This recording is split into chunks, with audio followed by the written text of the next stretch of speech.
궁극의 청정에너지, 인류의 마지막 희망? 우리가 꿈꾸는 미래의 모습을 바꿀 게임 체인저. 이 모든 화려한 수식어는 단 하나를 가리킵니다. 바로 녹색 수소입니다. 하지만 이 장밋빛 환상 뒤에 가려진 불편한 진실이 있다면 어떨까요? 어쩌면 우리는 너무 성급하게 푸른 꿈에 빠져든 것은 아닐까요? 아니면 정말 녹색 수소가 탄소 중립을 향한 인류의 마지막 열쇠일까요? 오늘 우리는 수소 에너지의 화려한 포장을 벗겨내고 그 속의 민낯을 마주하려 합니다. 뜬구름 잡는 이야기가 아닌 차가운 현실과 뜨거운 가능성을 함께 살펴보겠습니다. 인류의 미래를 건 거대한 질문, 그 답을 찾는 여정을 지금 시작합니다. 먼저 수소의 색깔에 대해 알아볼 필요가 있습니다. 모든 수소가 똑같이 태어나는 것은 아니거든요. 수소는 어떻게 만들어지느냐에 따라 각기 다른 이름표를 답니다. 가장 흔한 것은 회색 수소입니다. 천연가스나 석탄 같은 화석연료를 고온, 고압의 수증기와 반응시켜 만들죠. 생산 단가가 저렴해서 현재 생산되는 수소의 95% 이상을 차지합니다. 하지만 이름은 회색일지 몰라도 환경에는 아주 새까만 영향을 미칩니다. 1kg의 회색 수소를 만들 때 약 1kg의 이산화탄소가 배출되니까요. 그 다음은 파란 수소입니다. 회색 수소와 만드는 방식은 똑같습니다. 하지만 결정적인 차이가 있죠. 바로 탄소 포집 기술, CCUS를 이용한다는 점입니다. 생산 과정에서 나오는 이산화탄소를 대기 중으로 날려보내는 대신 따로 모아서 땅속 깊은 곳이나 해저에 저장하는 방식입니다. 회색 수소보다는 친환경적이지만 포집 기술의 비용이 만만치 않고 포집한 탄소를 영구적으로 안전하게 저장할 수 있는지에 대한 논란은 여전히 남아 있습니다. 그리고 마침내 오늘의 주인공 녹색 수소가 등장합니다. 녹색 수소는 태양광이나 풍력 같은 재생을 에너지로 얻은 전기를 이용합니다. 이 전기로 물을 분해해서 즉 수전해를 통해 수소를 얻는 방식이죠. 생산 과정에서 오염물질이나 이산화탄소가 전혀 배출되지 않는 완벽한 청정 에너지입니다. 바로 이 점 때문에 전 세계가 녹색 수소에 열광하는 것이죠. 하지만 세상에 공짜 점심은 없다는 말이 여기서도 통합니다. 녹색 수소의 가장 큰 그리고 가장 현실적인 장벽은 바로 비용입니다. 현재 녹색 수소의 생산 단가는 회색 수소에 비해 2배에서 3배가량 비쌉니다. 아무리 친환경적이라도 경제성이 없다면 시장에서 살아남기 어렵겠죠. 물론 과학자들도 손을 놓고 있는 것은 아닙니다. 생산 효율을 높여 단가를 낮추기 위한 연구가 활발히 진행 중이죠. 대표적인 것이 바로 고온 수전해 기술입니다. 일반적인 수전해가 상온의 액체 상태 물을 분해한다면 고온 수전해는 800도 이상의 뜨거운 수증기를 분해합니다. 뜨거운 상태에서는 물 분자를 쪼개는데 필요한 전기 에너지가 훨씬 적게 들거든요. 마치 꽁꽁 얼어붙은 버터를 자르는 것보다 살짝 녹은 버터를 자르는 게 훨씬 쉬운 것과 같은 원리입니다. 이 기술이 상용화되면 수소 생산 효율을 90% 이상으로 끌어올릴 수 있을 것으로 기대됩니다. 하지만 아직은 높은 작동 온도 때문에 부품의 내구성이 약하고 수명이 짧다는 문제를 해결해야 합니다. 비용 문제보다 더 근본적인 문제도 있습니다. 바로 에너지 페널티입니다. 녹색 수소는 그 자체로 에너지가 아니라 에너지를 저장하고 운반하는 에너지 운반체입니다. 문제는 에너지를 한 형태에서 다른 형태로 바꿀 때마다 손실이 발생한다는 점입니다. 재생에너지로 전기를 만들어 수소로 바꾸고 이 수소를 다시 전기나 동력으로 바꾸는 모든 과정에서 에너지가 조금씩 새어나갑니다.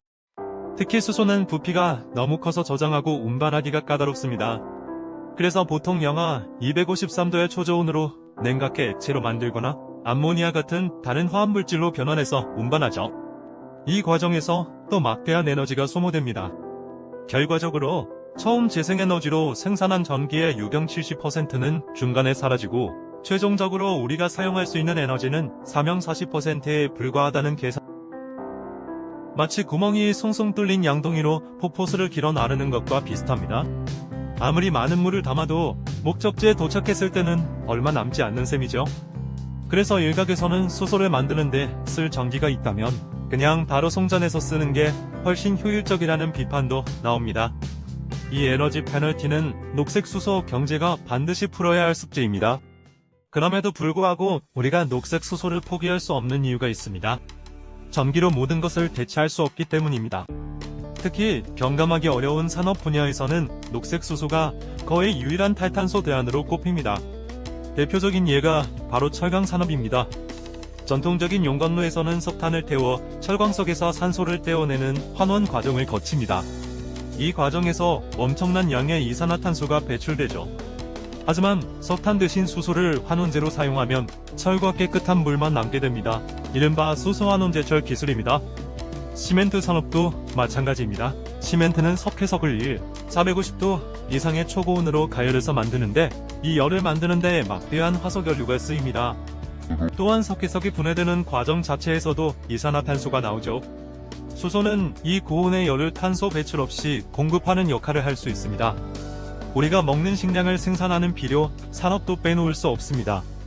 질소 비료의 원료인 암모니아는 공기 중의 질소와 수소를 합성해서 만듭니다.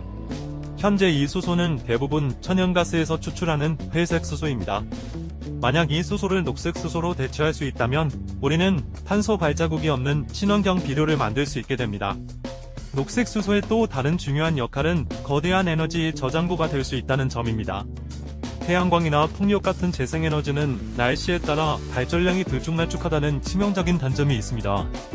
바람이 너무 많이 불거나 햇빛이 너무 강할 때는 전기가 남아돌고 밤이나 바람 없는 날에는 전기가 부족해지죠. 이때 남아도는 전기를 버리지 않고 수소로 바꿔서 저장해두는 겁니다. 그리고 전기가 부족할 때 저장해둔 수소를 연료전지를 이용해 다시 전기로 바꾸어 사용하면 되죠. 이것이 바로 Power to X 혹은 Power to Gas라고 불리는 개념입니다. 수소가 재생에너지의 가능성을 보완해주는 든든한 파트너가 되는 셈입니다. 하지만 이러한 장밋빛 미래로 가기까지는 넘어야 할 선이 많습니다. 앞서 말한 비용 문제 외에도 거대한 인프라, 구축은 또 다른 난관입니다. 수소를 대량으로 생산하고 저장하고 운송하기 위한 모든 시설을 새로 짓거나 바꿔야 합니다. 수소 생산단지, 에코플랜트, 전용 운반선, 저장탱크, 파이프라인, 충전소까지 그야말로 천문학적인 투자가 필요합니다. 기존의 천연가스 배관을 활용하자는 아이디어도 있지만 이 역시 간단치 않습니다. 수소는 우주에서 가장 작은 분자이기 때문에 금속의 미세한 틈으로도 잘 스며들어 배관을 약하게 만드는 수소 취성을 일으킬 수 있습니다. 기존 배관을 활용하려면 안전성 검증과 보강 작업이 반드시 선행되어야 합니다. 게다가 예상치 못한 복병도 있습니다. 바로 물입니다. 녹색 수소는 물을 전기분해해서 만듭니다. 당연히 엄청난 양의 깨끗한 물이 필요하죠. 수소유, KG를 생산하는데 순수한 물 9리터가 필요합니다. 전 세계가 목표로 하는 수소 생산량을 감당하려면 상상 이상의 물이 필요하다는 계산이 나옵니다. 문제는 재생에너지 자원이 풍부한 지역, 즉 넓은 사막이나 햇볕이 강한 곳들이 대부분 물이 부족한 지역이라는 점입니다. 호주, 중동, 칠레, 북아프리카 등이 대표적이죠. 이런 곳에서 대규모 녹색 수소를 생산할 경우 지역의 물 부족을 더욱 심화시킬 수 있습니다. 물론 바닷물을 담수화해서 사용하는 방법도 있지만 여기에도 추가적인 에너지와 비용이 들어갑니다. 이처럼 복잡한 문제들을 해결하기 위해 과학계는 더욱 혁신적인 기술에 눈을 돌리고 있습니다. 수전해라는 중간 단계를 아예 건너뛰는 더 직접적인 방식의 연구가 한창입니다. 예를 들어 직접 태양광 물분해 기술은 특정 반도체 물질을 물에 넣고 햇빛을 쬐어주면 그 표면에서 바로 수소와 산소가 발생하는 기술입니다. 마치 식물이 광합성을 하듯 빛 에너지를 이용해 물을 직접 분해하는 것이죠. 광촉매 기술도 비슷한 원리입니다. 물에 특수한 촉매 가루를 넣고 빛을 쬐어주면 수소를 만들어내는 방식이죠. 아직은 효율이 낮아 실험실 수준에 머물러 있지만 만약 이 기술들이 상용화된다면 수소 생산의 패러다임이 완전히 바뀔 수 있습니다. 복잡한 전기 생산 미수존에 설비 없이 햇빛과 물만으로 수소를 얻는 시대가 열릴 수도 있는 겁니다. 결국 녹색 수소 경제의 성공은 단순히 기술 개발에만 달려있지 않습니다. 각국의 강력한 정책적 의지와 국제적인 협력이 반드시 필요합니다. 유럽, 일본, 한국 등 많은 국가들이 이미 수소 경제의 로드맵을 발표하고 막대한 예산을 투입하고 있습니다. 특정 지역에 수소의 생산, 저장, 활용 인프라를 집중시키는 수소밸리나 주요 도시와 산업단지를 수소 배관으로 잇는 수소 하이웨이 같은 프로젝트들이 그 예입니다. 수소는 석유처럼 특정 지역에 편중되어 있지 않습니다. 햇빛, 바람, 물이 있는 곳이라면 어디서든 생산할 수 있죠. 이는 에너지 안보의 관점에서 매우 중요한 의미를 가집니다.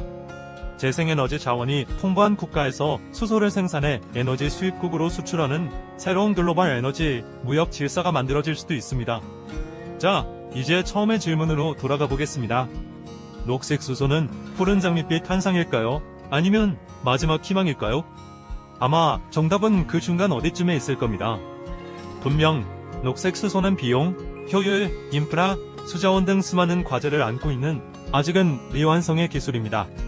하지만 동시에 철강이나 시멘트 같은 중화학 공업의 탄소를 제거하고 재생에너지의 불안정성을 해결할 가장 유력한, 어쩌면 유일한 대안이기도 합니다. 이 복잡한 퍼즐을 맞추는 것은 어느 한 사람의 힘만으로는 불가능합니다. 끊임없이 기술을 혁신하는 과학자, 과감한 투자를 결정하는 기업가, 장기적인 비전을 제시하는 정책 입안자, 그리고 이 모든 변화를 지지하고 현명하게 소비하는 녹색 수소는 주어진 미래가 아니라 우리가 함께 만들어가야 할 미래입니다. 과연 우리는 이 거대한 도전에 성공하여 진정으로 깨끗하고 지속가능한 에너지 시대를 열 수 있을까요?